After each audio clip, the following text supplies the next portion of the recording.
Welcome to my YouTube channel. देखिए आज क्या है, वेडनेसडे है।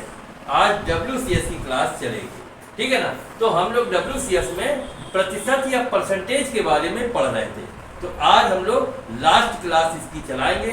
देखिए लगभग सभी तरीके के हमने सवाल जो हैं आपको हल करके बताए। अब कुछ अर्थमेटिक से संबंधित अर्थात प्रॉफिट एंड लॉस संबंधित कुछ सवाल हैं, उनको भी देख लेते हैं, जिससे पूरा परसेंटेज आपका कंप्लीट हो जाए। तो एक सवाल ये लगाना है, इसका क्रय मूल्य दिया है 15 लाख रुपए, लाभ दिया है 30% और नगद भुगतान करने पर 5% छूट दी जाएगी। मान लीजिए कोई भवन या मकान है जो कि 15 लाख की कीमत का है, उस पर लाभ लेता है वो 30%। अगर कोई नगद भुगतान करेगा तो 5% उसको डिस्काउंट किया जाएगा। तो निकालना क्या है, प्रॉफिट कितना हुआ, लाभ उसको निकालना है। तो सबसे पहले हम लोग इसका लाभ, वास्तविक लाभ कितना है ये निकाल लेते हैं। तो दिया है 15 लाख का 30% है ना, तो वास्तविक लाभ कितना आ गया, वास्तविक लाभ बराबर 15 लाख का 30% निकाल लेते हैं इंटू 30/100। ये कितना आ गया, ये आ गया 1 2 3 4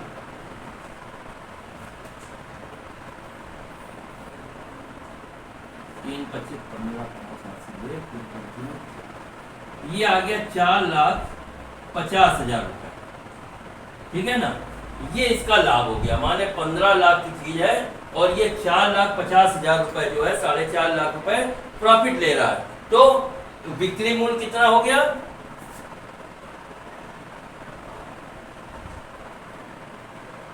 बिक्री मूल्य बराबर 15 लाख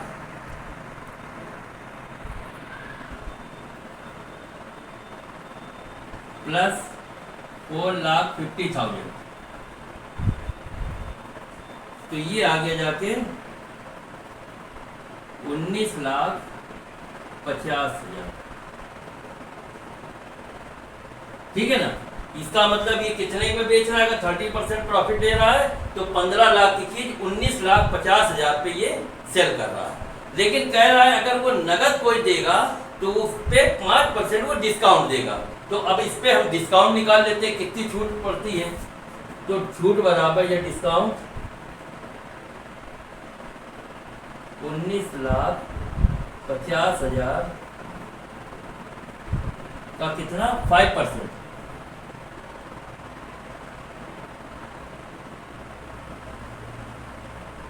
ये आ गया 0 0 25 85 2 5 9 45 2 47 7 4 5 4 ये आ गया 97,500 रुपए, 97,500 रुपीज जो है वो डिस्काउंट में दे देगा। तो अब बिक्री मूल्य कितना आया, मतलब कितने में सेल करेगा अगर नगद हमें मिल रहा है। तो फिर बिक्री मूल्य बराबर कितना, हमने इसका आया 19,50,000 है ना, 19,50,000 की चीज है और उसमें 97,500 ये लेस कर देंगे तो आ गया कितना,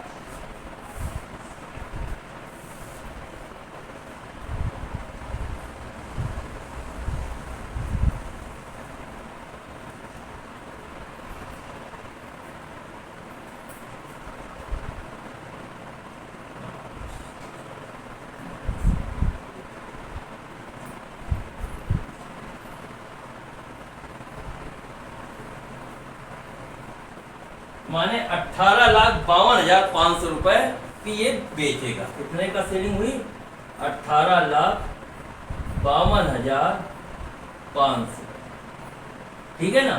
5% हमने डिस्काउंट दे दिया तो 19,50,000 वाली चीज अगर 5% हम डिस्काउंट देंगे तो 18,52,500 रुपए में वो भवन जाएगा। अब कह रहा है तो लाभ कितना हुआ, अब इसको लाभ निकाल लेते हैं। लाभ बराबर बिक्री मूल्य माइनस क्रय मूल्य। माइनस क्रय मूल्य। बिक्री मूल्य कितना 1852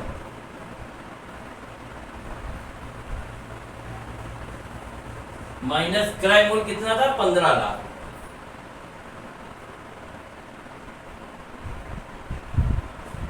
तो माने आ गया कितना 3,52,500।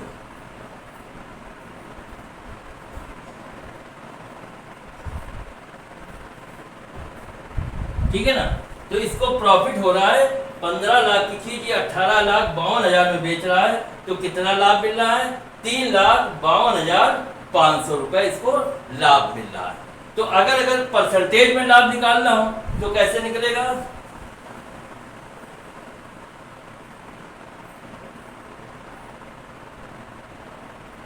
लाभ बराबर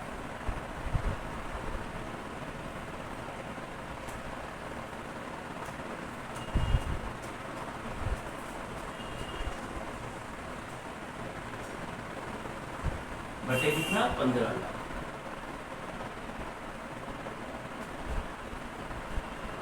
दो दो चार, 3 1 4। ठीक है ना। अब करते हैं 3 का डिवीजन चला जाएगा 5 से चला जाएगा 15 और 0। ये 5 से काटेंगे तो कितना आया 5 7 35, 5 7 35, 0 और 55 25, 705। ठीक है ना।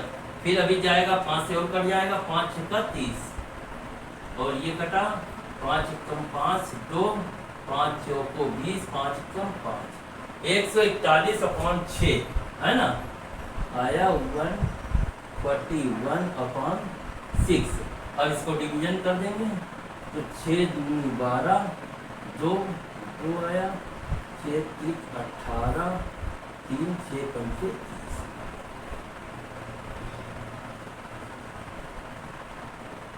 देखिए ये क्या आया हमारा 23.5% जो है इसको परसेंट लाभ मिल रहा है।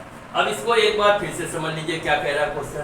क्वेश्चन है क्रय मूल्य है दिया है, कोई भवन या मकान है, उसका जो क्रय मूल्य है 15 लाख रुपए है। ठीक है ना। लाभ उसका जो प्रॉफिट है वो 30% ले रहा है और कह रहा है अगर नगद भुगतान कोई करेगा तो हम उसको 5% उसमें नगद में डिस्काउंट देंगे। तो कह रहा है लाभ कितना हुआ, ये हमको सवाल निकालना था। तो हमने पहले इसका ये 30% जो है इसका वास्तविक लाभ निकाला, कितना हुआ तो 15 लाख में 30% निकाला तो आ गया 4,50,000 रुपए। ठीक है ना। ये क्या निकला लाभ निकला। तो बिक्री मूल्य कितना हो गया, तो बिक्री मूल्य बराबर क्रय मूल्य प्लस लाभ है ना, ये फार्मूला मालूम है। तो कितना क्रय मूल्य है 15 लाख और ये लाभ अभी निकाला है हमने 4,50,000, माने बिक्री मूल्य कितना हो गया 19,50,000 रुपए हो गया। ठीक। अब कह रहा है नगद अगर कोई भुगतान करता है 19,50,000 की चीज है, अगर नगद भुगतान करोगे तो हम 5% डिस्काउंट देंगे। ठीक। तो डिस्काउंट हमने निकाल लिया 19,50,000 का 5% डिस्काउंट निकाल लिया तो आ गया 97,500 रुपए, माने 97,500 रुपीज आ गया। ठीक है ना। तो ये आ गया हमारी छूट आ गई। तो अब हमें कितने का पड़ेगा, तो 19,50,000 की चीज थी उसमें हमने छूट जो है, अगर भाई नगद दे रहे हो तो छूट दे दी हमने 97,500 रुपए। तो कितना बिक्री मूल्य आया 18,52,500 रुपए, माने 15 लाख की चीज हम 18,52,500 देंगे अगर कोई नगद हमको देगा। ठीक है ना। तो अब कह रहा है लाभ बताइए, तो लाभ बराबर होता है बिक्री मूल्य माइनस क्रय मूल्य। ठीक है ना। तो बिक्री मूल्य कितनी है, ये 18,52,500 है और क्रय मूल्य क्या था 15 लाख रुपए। ठीक है ना। तो उसको हमने माइनस कर दिया तो आ गया 3,52,500 रुपीज, ये आ गया हमारा लाभ। तो अब हम इसको प्रतिशत लाभ कैसे निकालेंगे, प्रतिशत लाभ। ठीक है ना। तो प्रतिशत लाभ निकालने के लिए हम कैसे निकालेंगे, तो हमारा जो लाभ है इंटू 100 अपॉन जो क्रय मूल्य है ना, तो वो हमने निकाला तो इस प्रकार के आया 23.5%, 23.5% जो है वो इसका लाभ आया। अब हम लोग नेक्स्ट सवाल एक और करते हैं। देखिए ये क्वेश्चन क्या कह रहा है, कह रहा है कि गिफ्ट की दुकान का मालिक अपने ग्राहक से लागत कीमत का कितना 44% अधिक लेता है। ठीक। तो एक ग्राहक ने एक वॉलेट के लिए 648 रुपए अदा किए, पेमेंट किया। तो कह रहा है इस वॉलेट की लागत कीमत बताइए। ठीक है ना, इसमें क्या दिया है, क्रय मूल्य नहीं दिया है। ठीक है ना, तो हमें क्या निकालना है, इसका क्रय मूल्य, खरीद निकालनी है। ठीक है ना, फिर बिक्री मूल्य इसने दे रखा है, तो सबसे पहले क्रय मूल्य निकालते हैं। तो कह रहा है इस वॉलेट की लागत कीमत बताइए। तो माना लागत कीमत बराबर 100 रुपीज। ठीक है ना, मान लेते हैं, माना लागत कीमत बराबर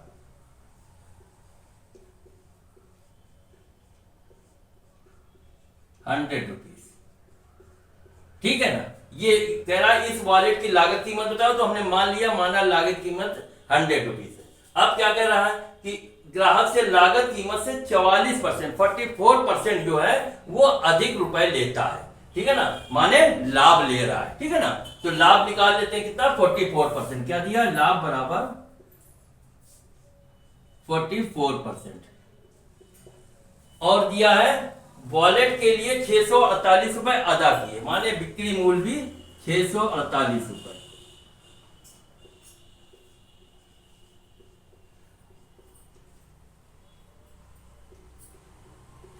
तो लागत कीमत बतानी है।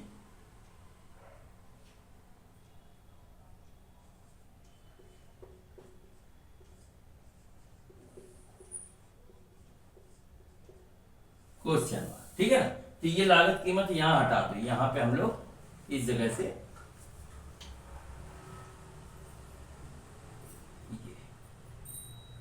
ठीक है ना। तो क्वेश्चन में क्या दिया है, लाभ दिया है 44%, बिक्री मूल्य दिया है 648 रुपए, लागत कीमत बतानी है। तो हमने मान लिया, माना लागत कीमत बराबर 100।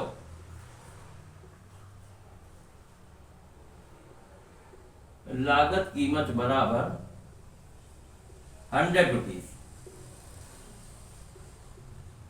ठीक है ना, 100 रुपीज लागत कीमत, ये उसने कहा क्या होगी, तो हमने माना 100 रुपीज लागत कीमत, और इसका लाभ कितना, 44%। लाभ बराबर 44%। तो इसका पहले हम वास्तविक लाभ निकाल लेते हैं, रुपए में कितना हुआ, ये परसेंटेज है, तो इसका रुपए में कितना हो, तो लाभ बराबर 100 का 44% बराबर आ गया 44 रुपीज। ठीक है ना, 44 रुपीज ये प्रॉफिट ले रहा है। तो ये कितने का बेच रहा है, बिक्री मूल्य क्या है,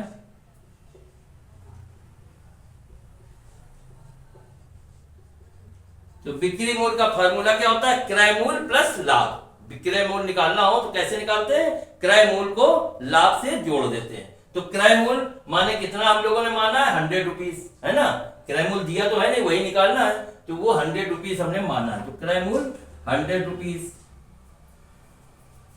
फार्मूला नोट कर लेते हैं इसका, बिक्री मूल्य बराबर क्रय मूल्य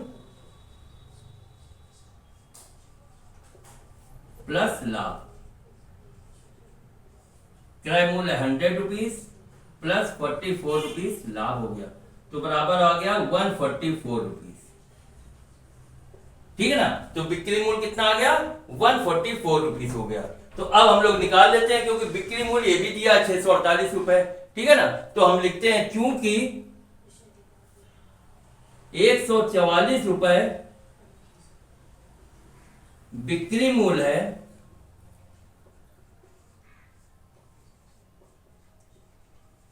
तो लागत कीमत बराबर 100 हमने मानी है ना, तो लागत कीमत बराबर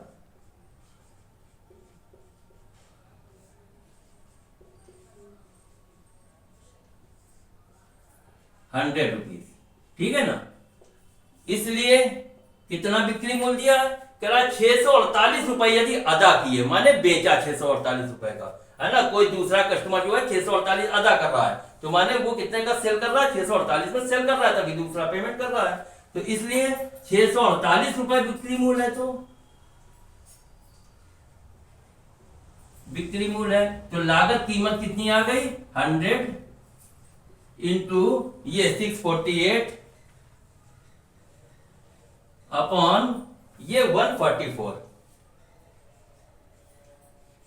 इसको आप कैलकुलेट कर लो।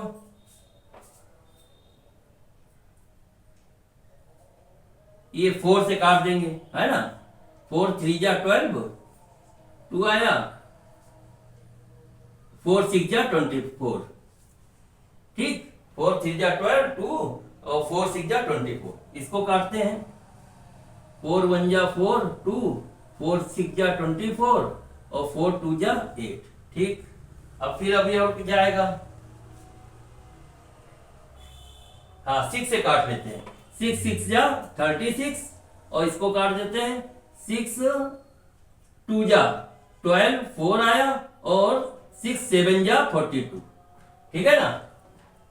ये आ गया 27, 6 आया। फिर अभी ये जो कटेगा, इसको काट जा। 3 2 जा 6 और 3 9 जा 27, ठीक है ना। और 2 को ये 100 में काट देते हैं तो आ गया 50, ठीक है ना। 59 या 450, है ना, 450। तो ये हो गया 450 रुपए। क्या आया हमारा लागत कीमत, वही पूछ रहा। तो अर्थात लागत कीमत बराबर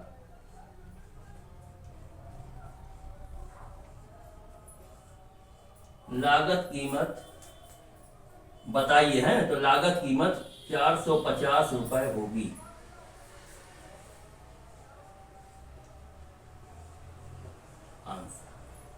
ठीक, इसको देख लीजिए कैसे है। ये क्वेश्चन कह रहा था कि एक गिफ्ट की दुकान का मालिक अपने ग्राहक से लागत कीमत से 44% जो है वो अधिक चार्ज करता है, ठीक है ना। तो कह रहा एक ग्राहक ने एक वॉलेट के लिए 648 रुपीज पेमेंट किया। तो कह रहा इस वॉलेट की लागत कीमत बताइए, ठीक है ना। माने ये इस लागत की खरीद मूल्य क्या थी, क्रय मूल्य क्या था। तो हमें दिया क्या है, इसने प्रॉफिट दे रखा है 44%, ठीक। बिक्री मूल्य दे रखा है 648 रुपए अदा किए, माने उसने बेचा तभी तो अदा किए। तो बिक्री मूल्य 648 रुपए हो गए। तो हमें निकालना क्या था, इस वॉलेट की लागत कीमत। तो लागत कीमत बराबर क्वेश्चन मार्क। तो हमने मान लिया, माना लागत कीमत बराबर 100 रुपीज। तो लाभ 44 दिया है, तो 44 को वास्तविक लाभ निकाला रुपए में। तो कैसे निकला, लाभ बराबर परसेंटेज को हमने निकाला तो 44 रुपीज हो गया, 44 रुपए आ गया। अब बिक्री मूल्य निकाल लिया, बिक्री मूल्य बराबर क्रय मूल्य प्लस लाभ। क्रय मूल्य हमने अभी माना है 100 रुपए, लागत कीमत या क्रय मूल्य तो 100 रुपीज प्लस ये 44 रुपए लाभ हमने कमाया। तो कितना हो गया 144 रुपीज, 144 रुपए जो है वो बिक्री मूल्य आ गया। तो अब हम लोग लगा लेते हैं कि क्योंकि 144 रुपीज बिक्री मूल्य है तो लागत कीमत जो है वो हमने मानी थी 100, तो लागत कीमत बराबर 100। यदि इसलिए 648 रुपए बिक्री मूल्य है तो लागत कीमत बराबर, तो 100 इंटू 648 अपॉन 144, ये कैलकुलेट किया तो 450 आया। तो यही पूछ रहा था कि लागत कीमत बताओ, माने 450 रुपए लागत कीमत थी जो कि 648 रुपए में बेचा उसने। देखिए अब एक क्वेश्चन और लगाते हैं। ये क्वेश्चन क्या है कि जतिन ने अपने मासिक स्टाइपेंड का 45% जो है वो भोजन और परिवहन पर खर्चा किया, बाकी में से 20% किताबों पे खर्चा कर दिया और बाकी बचे का आधा वो क्या है दूसरे खर्चों पर खर्च कर दिया। तो अब उसके पास 880 रुपए बचे। तो कह रहा है कि उसका मासिक स्टाइपेंड कितना है, ये हमको निकालना है, ठीक है ना। तो हम फिर मान लेते हैं कि माना मासिक स्टाइपेंड बराबर 100 रुपीज, ठीक है ना। माना मासिक स्टाइपेंड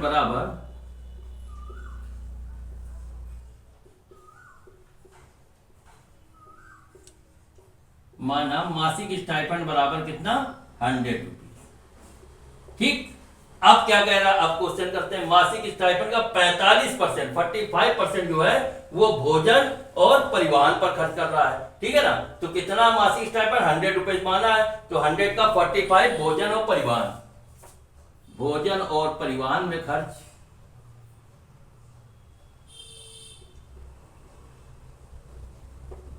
भोजन और परिवहन में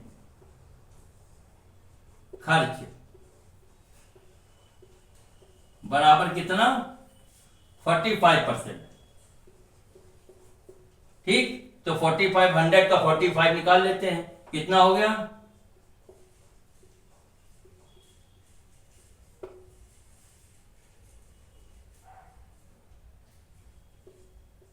45 ₹45 हो गया। ठीक है ना, ये आ गया भोजन और परिवार में कितना खर्च कर दिया, ₹45। ठीक है ना।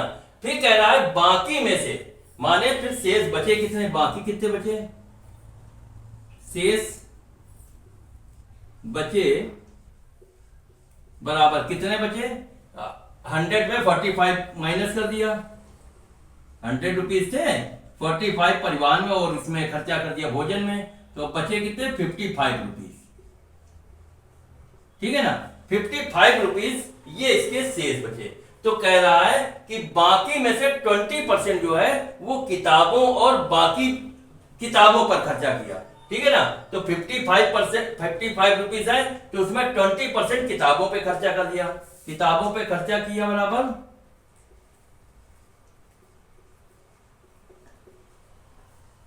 किताबों पर खर्च किया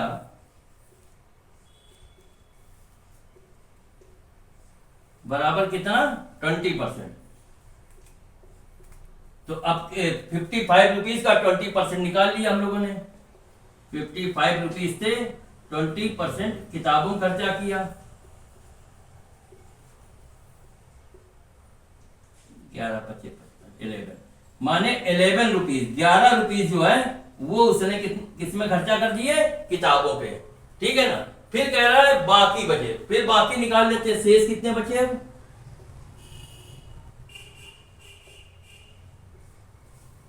बचे कितने, 55 रुपीज थे और माइनस 11 रुपीज उसने किताबों में खर्च किया, तो कितने आ गए अब, 44, हाँ 44 रुपीज आ गया। ठीक है ना, अब बचे कितने शेष, 44 रुपीज बचे। तो अब क्या कह रहा है कि बाकी बचे का आधा दूसरे खर्चों में खर्च कर दिया, तो 44 का आधा कितना होगा, 22, माने 22 रुपए उसने दूसरे खर्चों में खर्चा कर दिया। तो दूसरे खर्चों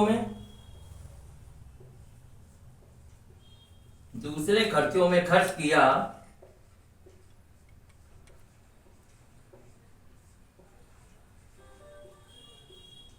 बराबर कितना, 45 का आधा, 44 का आधा माने 22।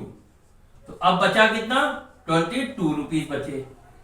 ठीक है ना, अब शेष कितना बचा, 22 रुपीज, 22 रुपीज बचे। ठीक है ना, तो कह रहा है यदि उसके पास 880 रुपए बचे हो तो मासिक स्टाइपेंड कितना होगा।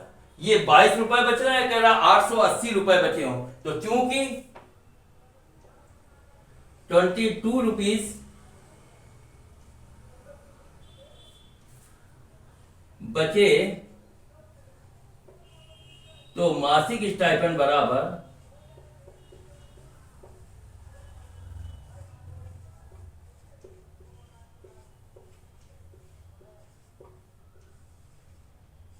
100 रुपीज।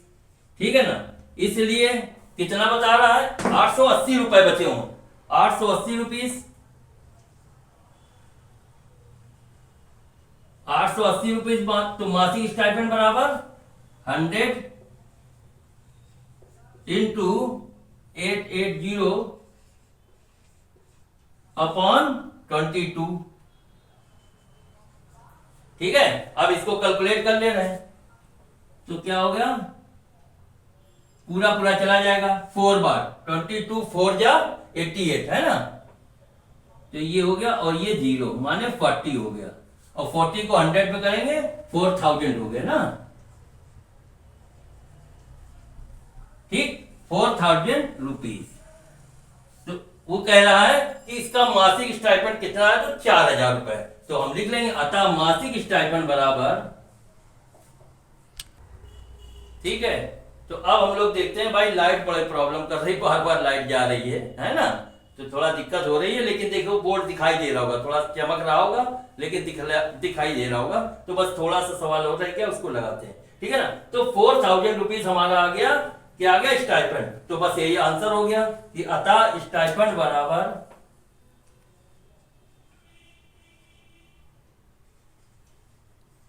अतः स्टाइपेंड 4000 रुपए